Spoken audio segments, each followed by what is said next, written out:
Kate and Jerry McCann have been chased from the Algarve by the press, named as suspects in the investigation by the Portuguese police, uniformly being vilified. The truth is, though, that they were not completely alone. There were people watching. It's a very nice letter. It's actually from a mum, been very supportive in what we've done and are doing. Got a lot of letters as well from people who've got children the same age. The vast majority, 99% of them, are really nice and supportive. And then unfortunately, as we know, there's that 1% of society who send the nasty ones.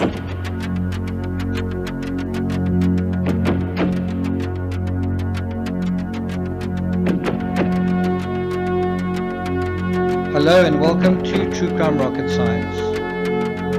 If episode 4 was one of the most powerful, compelling and even damning of the Netflix series, episode 5 was aggravating, frustrating, and right back on track to the sort of apologia one would expect from not only the series but also from the McCanns. It starts off presenting the McCanns as being chased out of Portugal. This is literally the words that are used in the documentary, that the McCanns were chased from the Algarve by the press.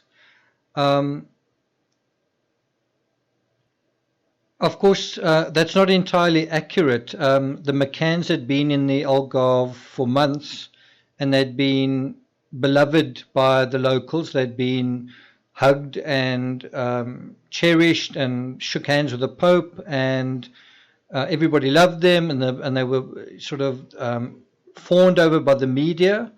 And then, of course, as soon as they were announced suspects, then they are chased by the media. Then the media are after them, and the media are evil. Of course, they've got nothing to do with the media. They had nothing to do with getting the media's attention in the first place. And of course, all the PR people had nothing to do with it as well. Suddenly the media are just there, and for reasons unknown, the media are now hunting the McCanns because they've got nothing better to do. They've got no reason to hunt the McCanns. The McCanns haven't done anything.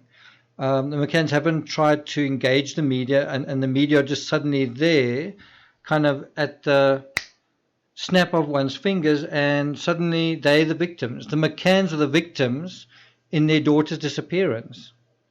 And what's fascinating with this narrative is I've just covered exactly the same thing in the John Benet Ramsey case. Right now, there's a podcast doing the rounds called The Killing of John Benet, and in the latest episode, episode 3 in that series, it's titled I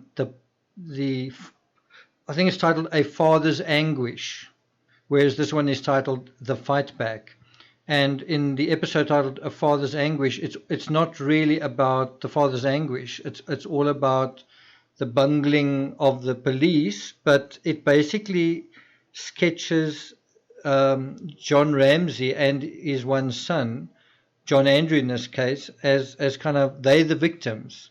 In fact, John Ramsey actually says this on one episode of Dr. Phil. He says the real story isn't about the murder of a little girl. The real story is about the unjust sort of prosecution, witch hunt, pursuit of us. That's what, you know. And I can't really imagine the McCanns saying that. You know, this isn't the story of Madeleine McCann. This is the unjust witch hunt of us, except that is exactly what the documentary is saying. That's exactly what the documentary is suggesting, is that for unknown reasons, the media turned on the McCanns. It's just absolutely inexplicable. Dogs barked, dogs alerted, and then the media said nasty things, and it's just not fair. It's not fair that the dogs barked where they did. It's not fair what the police thought that meant. And so they left. They left Portugal, and never mind the fact that the moment that they became suspects, they then abandoned all their PR efforts, went home and wanted everyone to forget about them. Of course, at the same time that this happened, their fundraising also dried up. At the same time that the media narrative changed, so did the fundraising. If they were earning millions sort of through the media and thanks to the media and thanks to all the PR, then as soon as the dogs barked, people that were basically duped and kind of saying, wow, we feel very sorry for these parents, now kind of felt, well, I don't think we should be giving them any money. If they're suspects raising money, what are we giving them money for? And so, when the money fundraising dried up, they were immediately back in Rothley, and time to go back to work, time to actually earn money again, right? And it's something I haven't actually raised, but it was several months into the fundraising, and they hadn't actually spent a cent. All the money was meant to pay for the search for Madeleine, and right in the beginning, where the money went was paying for their mortgage, and it wasn't really paying for searching. They didn't really pay people to actually go and search, and that was actually what the money was for. I mean, if you were the public and you said, okay, I want my money to go to the search for Madeleine, you want to find Madeleine, which would you prefer?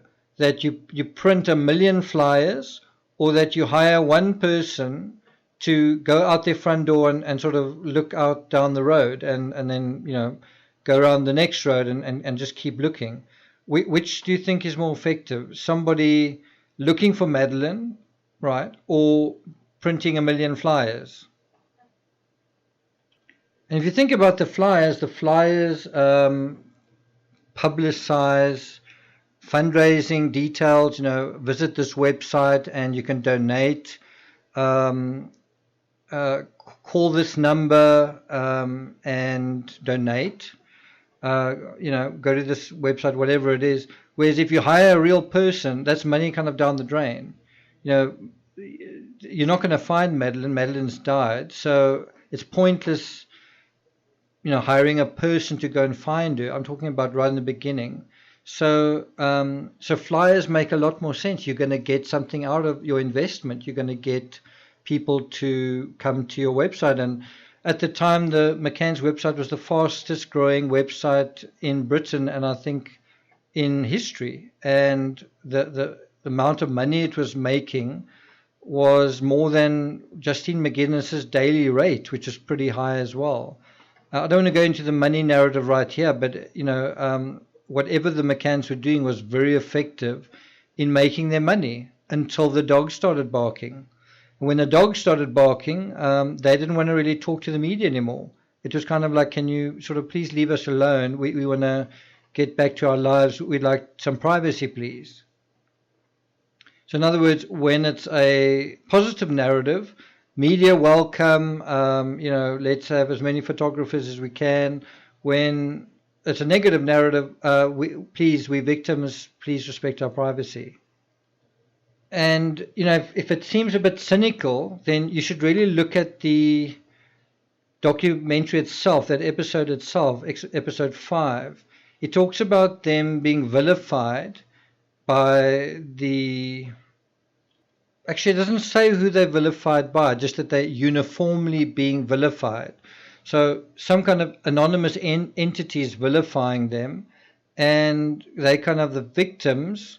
But then when you go into the documentary, you sort of see Kate McCann and Jerry opening their mail, and it's uniformly supportive. According to Kate, 99% is supportive, and 1% that's kind of inexplicable is nasty. And so, so if 1% of people are criticizing them, why care? I mean, I wouldn't care. If 1% of people, just didn't go along with whatever you were saying, why would you even care about it, to mention it?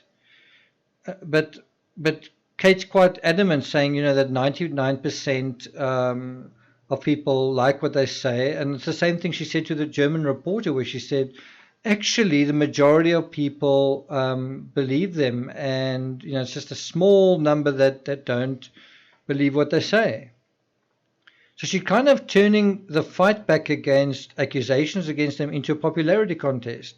If most people believe them, then they're innocent, right? And if you think about the original situation they're in a situation where they kind of implicated, the police are kind of suspicious of them, but they sort of also respect them, and they let them give them the sort of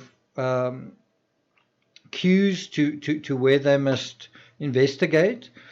And then eventually the police circle back and they say, well, look, we need to look at you guys. And of course, by then, the popularity contest has worked in their favor. There's enormous pressure on the cops. And so now they can actually say, well, we're being victimized, and the public sympathy that has been accumulated is now in their favor, in their corner, which is why when the cops finally question them, as much as the tide turns, they've already built up a massive following in Britain that are going to stick with them no matter what, and many of them still have and still are. And all of that was made possible through the PR narrative that was allowed to be placed in the minds of the media and in the headspace of the mainstream. And so it was a very powerful way to set the stage for what was going to be the inevitable turning point. Exactly the same thing happened in the Ramsey case. The Ramseys also fielded a publicity campaign. They went on CNN very early on and engaged with the media, engaged with PR, printed flyers, had a website, exactly the same thing. And so by the time they held their press conference and they were interviewed by the police, they kind of had the beginnings of a following. And the lesson that I think one can and should learn from this is that the police should actually make it illegal, or the law, there should be legislation preventing a kind of indirect public relations campaign. In other words, you can say, you may not talk to the media, okay, but my representative can. That shouldn't really be allowed. And then you could also argue, well, as long as they don't talk about the case, but then you can still have public relations. You're still going to have public relations talking about, in general terms, and sort of circling around that. But there should be some law that actually prevents this mischief in the media from going on, because it has real consequences. The thing is, how do you enforce it? And we're starting to see a similar thing with the Nora Corrin case, which is where that case was where a little girl went missing, turned up dead, and the parents are still blaming an abductor. And they also launched a massive PR campaign. There was also actively engaging with journalists. There was also a fundraising and all that kind of thing, a lot of publicity. And all of that did was it interfered with the investigation, number one. And number two, it actually also misdirected the investigation. It sort of sent it along the lines of, instead of looking for Nora as someone who had wandered off, it was, let's look for Nora as she's been abducted, and she could be anywhere in Malaysia. She could be in Kuala Lumpur. Let's go and look in villages. Meanwhile, Nora was right next to the hotel. And who had foisted this narrative onto poor Nora? Her parents. And where had they got an idea for this narrative? From the whole McCann debacle. And the McCann debacle isn't an example of a case that was successful. It's not an example of how to prosecute or investigate a missing persons case. And that is the great damage that the McCann case has done, is it pretends to be the way that, because they're doctors, I guess, pretends to be the way that all missing person cases should be handled. What's the first thing you should do when someone goes missing? go to the media. No, that's not the first thing. Go to the police. And that's something that the Corans are complaining about now, is the moment that they went to the police, why didn't the police do their job? Why didn't the police secure the crime scene? Why didn't the police take fingerprints? Meanwhile, the parents didn't want the police talking to their own children. So actually the first thing you do in a missing persons case is you talk to the entire family for an extended period of time while you have investigators in the field, while you're examining the crime scene, all that kind of thing. But this whole idea that the parents can have free rein and can go off and hire public relations and talk to the media, which is actually going to put them, outside agents, outside forces, at cross purposes to the investigation. And then what happens is when the police want to be investigating the case, they've got to keep giving press conferences.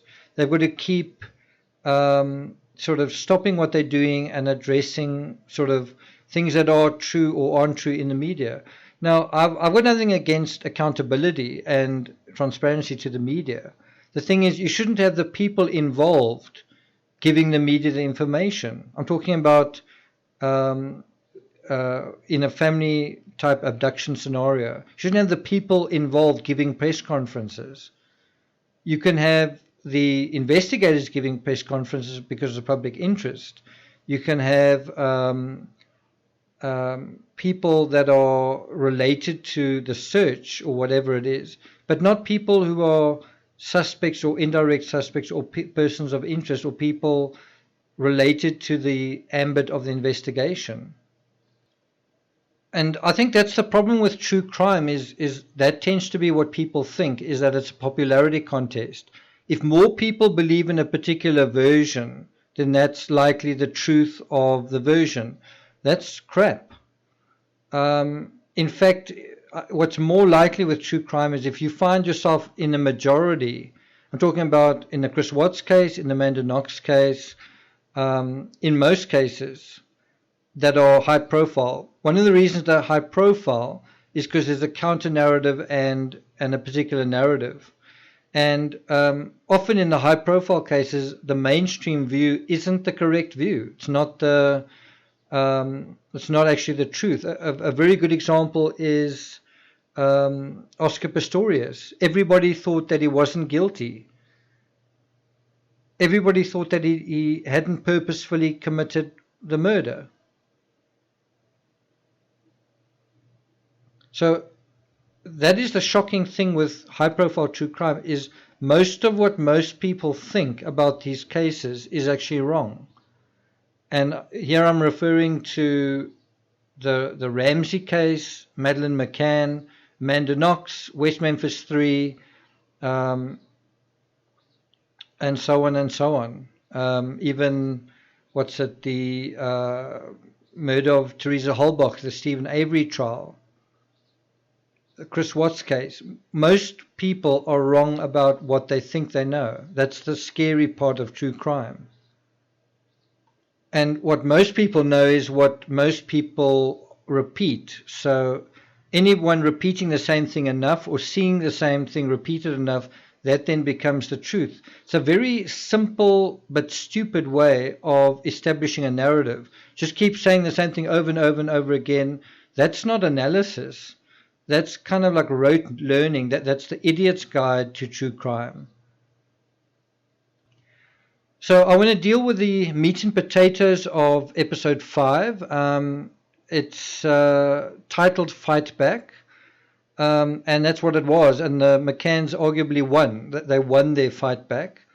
I think Popularity Contest would have been a more apt title.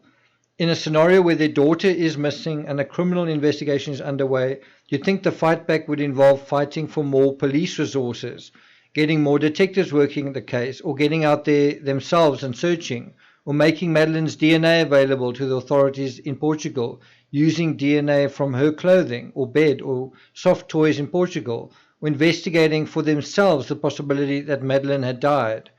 Had the abductor killed her? Instead, the fight back is a popularity contest fought in the media. That's the be-all, end-all of the fight back. It's not trying to find Madeleine, because I mean that if you suspects in Madeleine's disappearance, isn't the best way to fight that back just find her? It's quite simple. If you find her, then everything's happily ever after, and you certainly can't be responsible, especially if you find her in someone else's custody. So in this case, the prize is nothing more or less than the McCanns rehabilitating their own image. Of course, there's also a cash incentive to this. As I said earlier, when they're considered suspects, the income of the fund drops.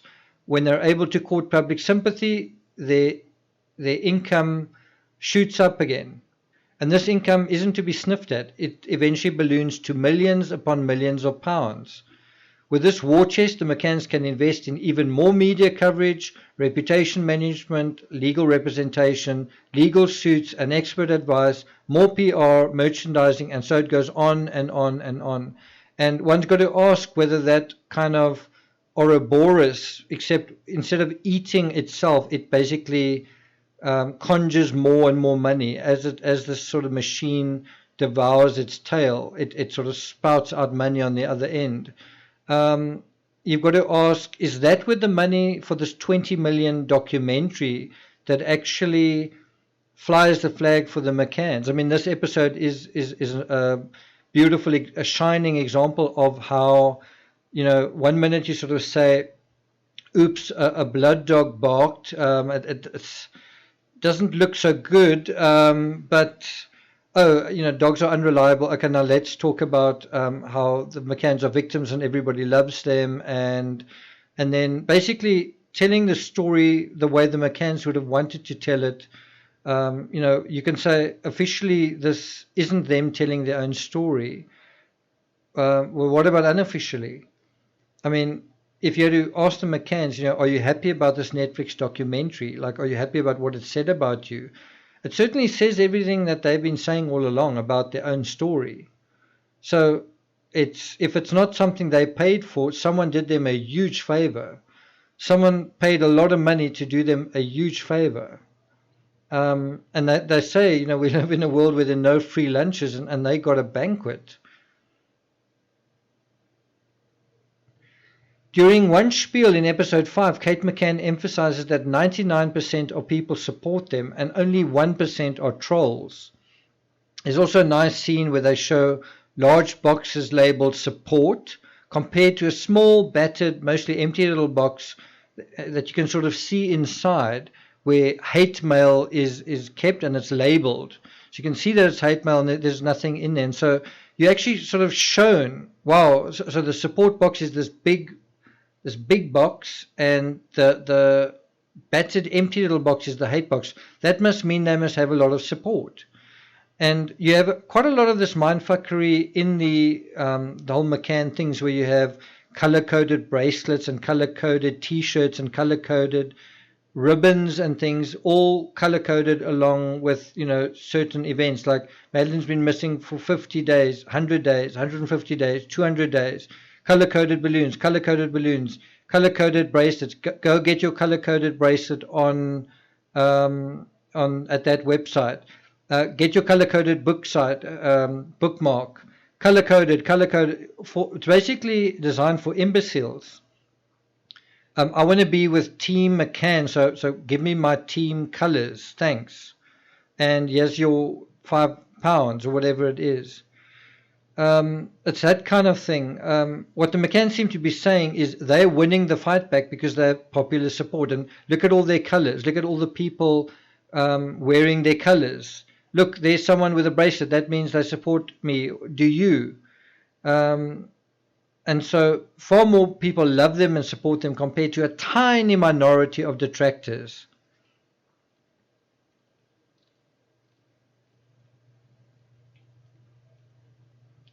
In a poll at the time conducted on Twitter, this was, when I say at the time, this was on March 17, 2019, someone posted a poll, Madeleine Case tweets, and the poll was called, "Are McCanns to blame for their daughter Madeleine's death directly or indirectly?" Right?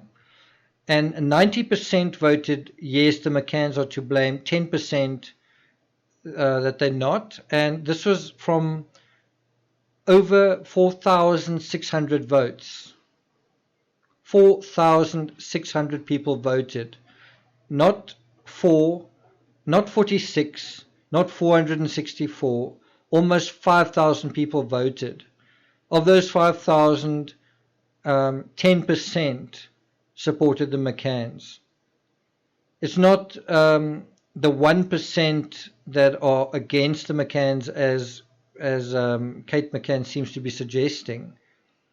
It's that maybe 10% support them.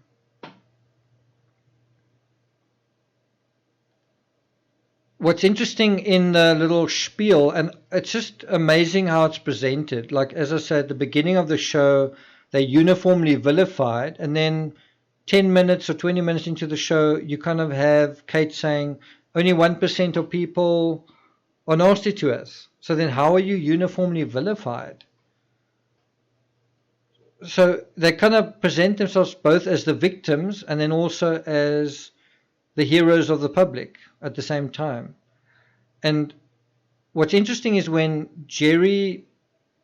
it's Jerry's turn to talk about how horrible the public are treating them, it's kind of interesting how he seems to take kind of pleasure in it.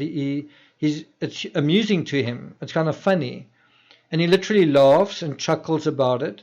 And you'd think that if it was true, that if this trolling was traumatizing them, that there'd be anger, that there'd be spitting. And, when Jerry gets angry, it's when his paternity is questioned. When people say, are you Madeline's father? Then he gets angry. And that's a forensic question. You would think if it was so simple to disprove, you simply put up a document on social media or on their Facebook page or somewhere, and you say, they're the results, there's no debating it, don't speculate, there it is in black and white.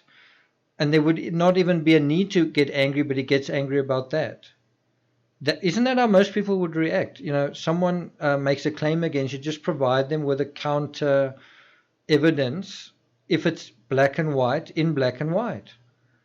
And if people are being nasty to you, I mean, when people are nasty to me about things that aren't founded, I get pretty angry.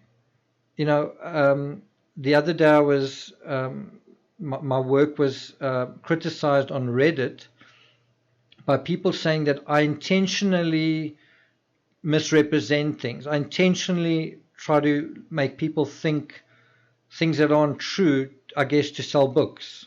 So I'm lying to people. I know what the truth is about these criminal cases, but I'm lying. I'm misleading people just to sell books. And the incredible thing is that Reddit actually publishes this, even though it's making an attack on someone and it's damaging, and they've got no problem with doing it. And then the joke is, why are you getting angry about that? Why are you getting angry about someone attacking your credibility, calling you dishonest, and trying to impact the income that you make from your work, something you do for a living? Why is that making you angry? I don't understand. And when you try and talk to these people, they hide behind their avatars. They refuse to identify themselves. They attack you behind their avatars, but they refuse to identify themselves. And then I'm dishonest. I'm the dishonest person here. But I just want to link this to Jerry McCann. And yeah, he's being attacked by trolls, calling him names, but it's a joke to him. So what's the difference between that and what's happening to me? Like, why isn't it a joke to me when people accuse me of lying about books and trying to mislead people intentionally?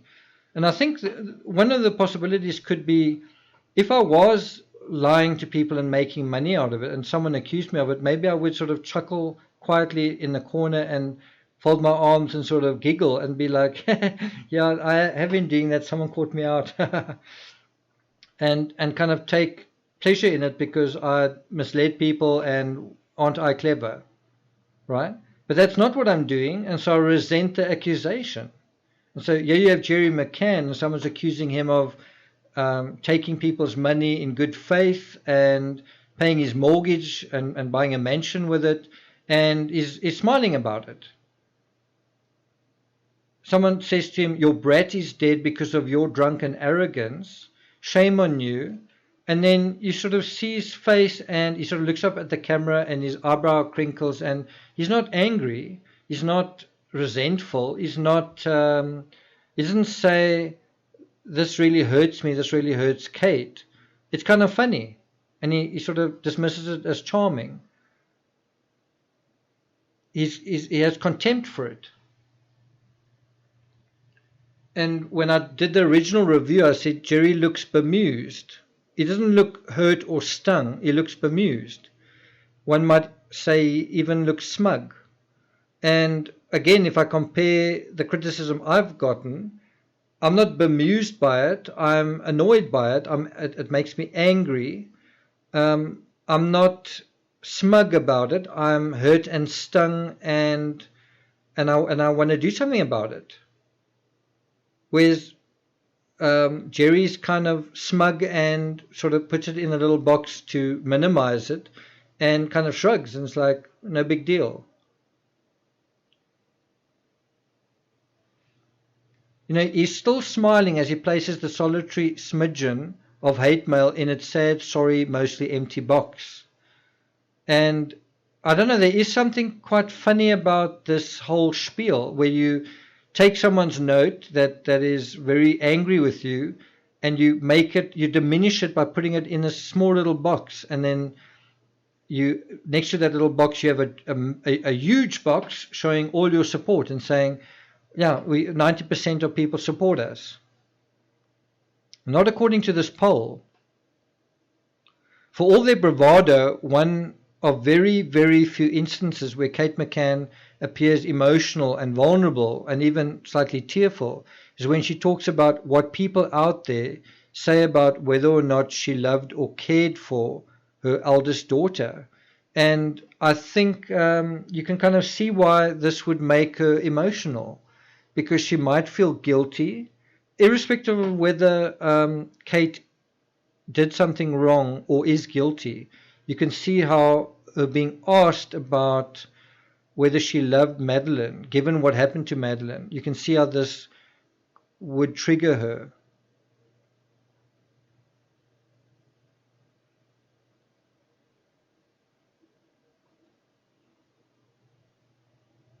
Now, I don't want to compare that to, you know, if someone had to ask me, do I care about my work enough to make sure that it's done properly?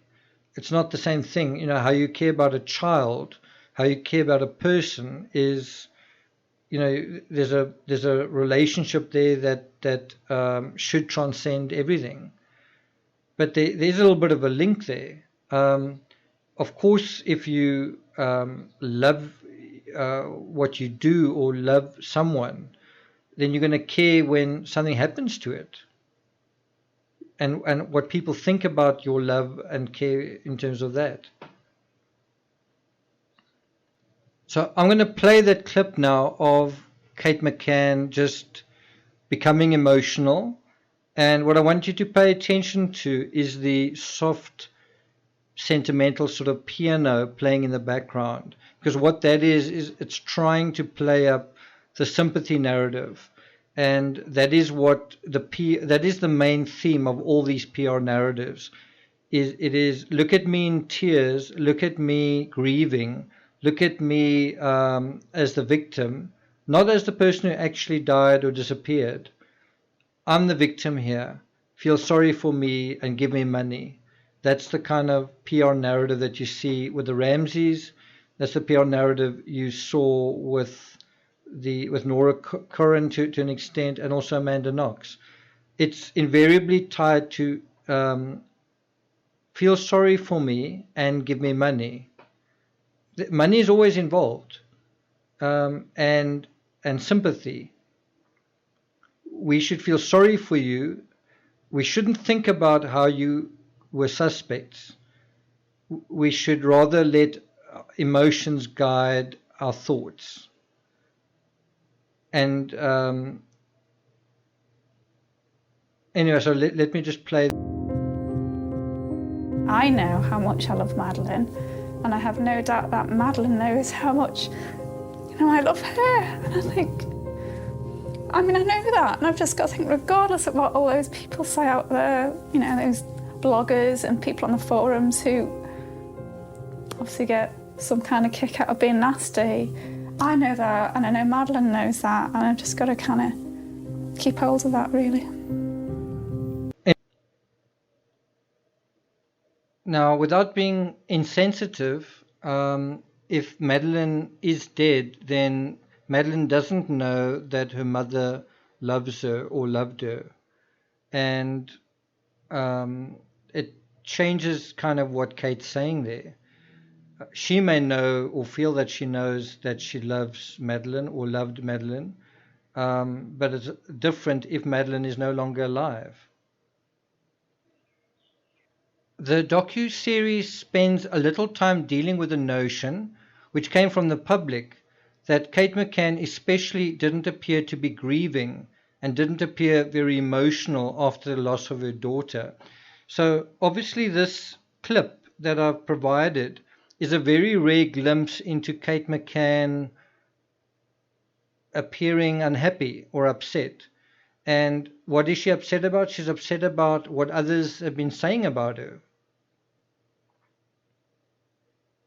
We also see her looking very upset outside the apartment on the night that Madeline, again, I don't want to say disappeared, the night of the incident. There she does look distressed, but she didn't look very distressed after that.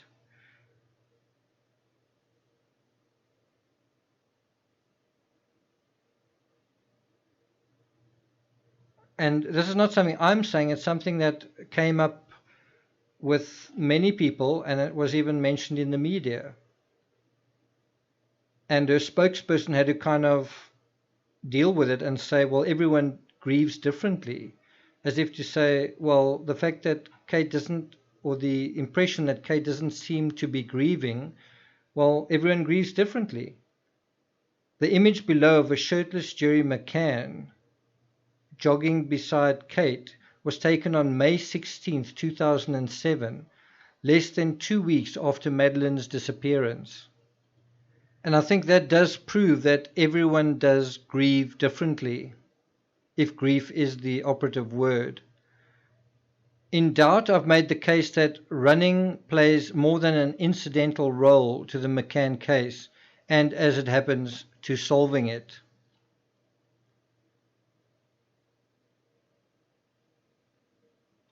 I'm not going to provide the clip that's at the blog. You can go to the blog to visit it, but I have referred to 2 minutes 21 in a video clip from Inside Edition, where Kate McCann addresses the camera, begging and pleading for the safe return of her daughter.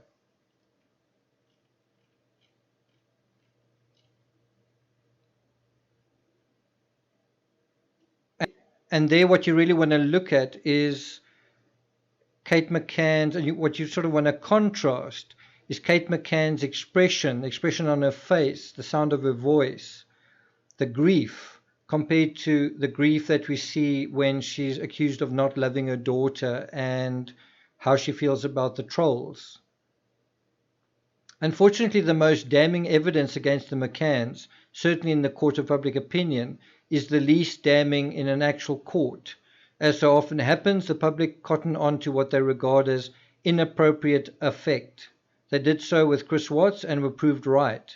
They did the same with Burke Ramsey, and the jury is still out and probably will be till the cows come home. In that particular case, Dr. Full had to sort of come in on the side and defend, I was going to say his client, but basically his guest. And there was definitely an uproar against when Burke Ramsey appeared on Dr. Phil. And many did the same with Amanda Knox. And they said, that she behaved strangely. And the PR used that to quite effective use, saying They found her guilty based on her being goofy, goofy people doesn't mean you're a murderer, and so they sort of inverted that narrative. And so while the people thought that Chris Watts and Burke Ramsey didn't appear to act normal, Amanda Knox not acting normal was perfectly fine. Anyway, let's move on. The fact is, emotional affect is a powerful indicator in true crime, but it's not necessarily evidence. If you see dodgy emotional effect, it doesn't mean someone has necessarily committed a crime. It may mean that they are hiding something. It may mean that they are responsible for something that they don't want to let on. But as soon as you see something that jars you in terms of emotional effect, you should pay attention to it. It may be that it has no bearing, but probably it will have a bearing in some way.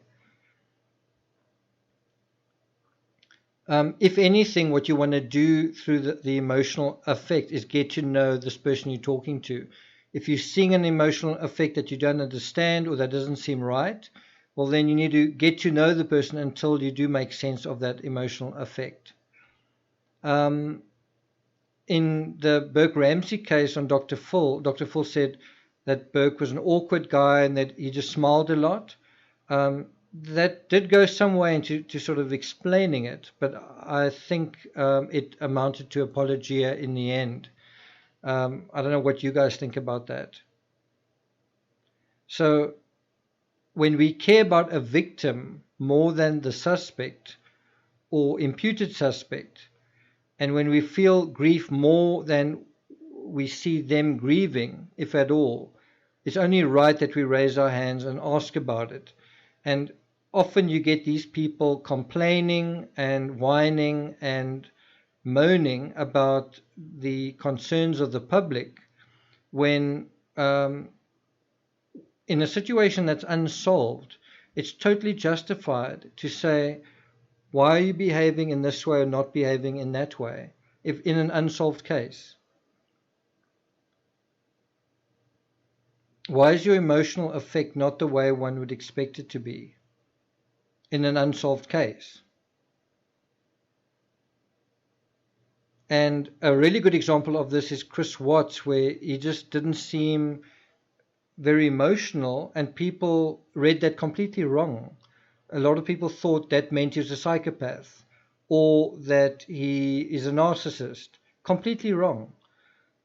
The reason Chris Watts' effect was off, but it was off for two reasons. First of all, he was pretending not to be concerned, and he wanted to use his nonchalance as a way to say, well, I think there's hope that they're still out there, that they could still be alive. And he even said that. So he even explained why he was not shedding a single tear.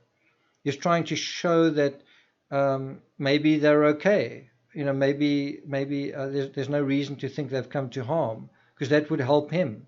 That was the one reason. And the other reason that he didn't show that kind of emotion is he's an introvert. He shows emotion differently. And the mistake people make is they think he has no emotion. He does have emotion, he just doesn't show his emotion. And that's very different. And one's got to look carefully and say, well, are these people introverts? Is that why we're not seeing emotion? I don't think it's the case. I don't think it's the case that the McCanns are introverts. So there's got to be some other explanation then. It's very difficult to cover up, which is a contrivance and a way of masking authentic motives and feelings, and show genuine emotion at the same time.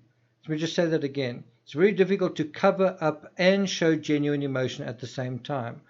Covering up requires careful thinking and anticipating what the next question or move might be. So a lot of it's going on in your head. A lot of it is reasoning, intellectual processing. And in order to think like that, you need to put aside your emotions. And that is often what is happening in the situation. It's a strategic chess game for the suspect. And that's why they're not showing emotion, because they can't let themselves get emotional. But that's exactly what you'd expect an innocent person to do in these circumstances. You wouldn't expect them to be trying to outthink the people that are asking them questions. You wouldn't expect them to be trying to anticipate questions and thinking about their answers or how they're appearing. They would simply be themselves.